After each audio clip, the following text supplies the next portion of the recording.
David Gilbert is a Mideast correspondent. He joins us live from Jerusalem this morning. David, good morning. Hi, Ross. Good morning. We're being told the UN Security Council might have a resolution to what's going on over in the Middle East. What do you know about it?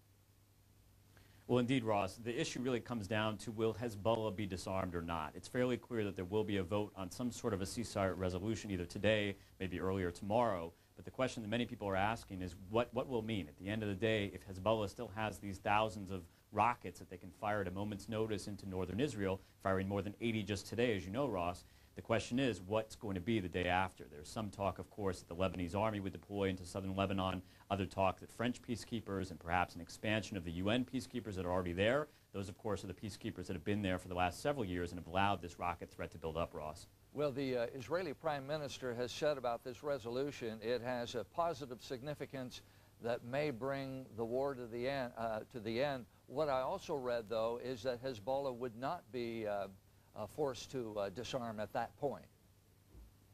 That's our understanding as well, Ross, correct, that Hezbollah would continue to have their rockets, their arms, their bunkers, and the like, and that's leading many Israeli army generals to question the efficacy of this ceasefire. At the end of the day, if Hezbollah, which is branded as a terrorist group by everyone, if they continue to have their rockets and their missiles and the like, it seems that the threat on northern Israel, which has sent more than 1 million people into bomb shelters over the last month, that threat will still be here. So while Prime Minister Sharon Prime Minister Olmert does seem to welcome this initiative, there are many people in his defense establishment that are saying what's really needed is a decisive Israeli victory on that front, Ross. Kind of interesting, a couple of days ago, Israel moved about 100 tanks into southern Lebanon. Yesterday, they started pulling some troops out of southern Lebanon. What is the average man and woman on the street in Jerusalem and in Israel saying about what should happen here?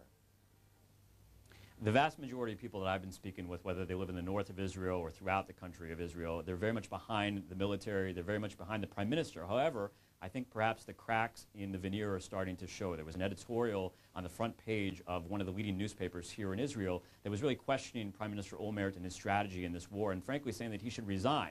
That in fact he promised a devastating victory against the Hezbollah terror group, and in fact what he's delivered is 150 Katyusha rockets into northern Israel on a daily basis. So I think the support that he enjoys at the moment is going to begin to crack, Ross. One of the complaints was that the original commanding general was too slow and too cautious, and he's been replaced. If there is no resolution that comes out of the Security Council today or tomorrow, what do you think is going to happen?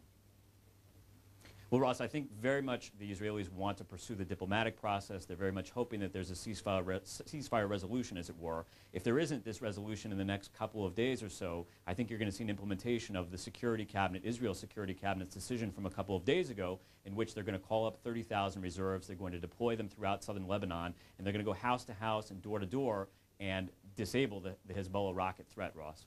All right, David, good talking with you this morning. Enjoy your weekend.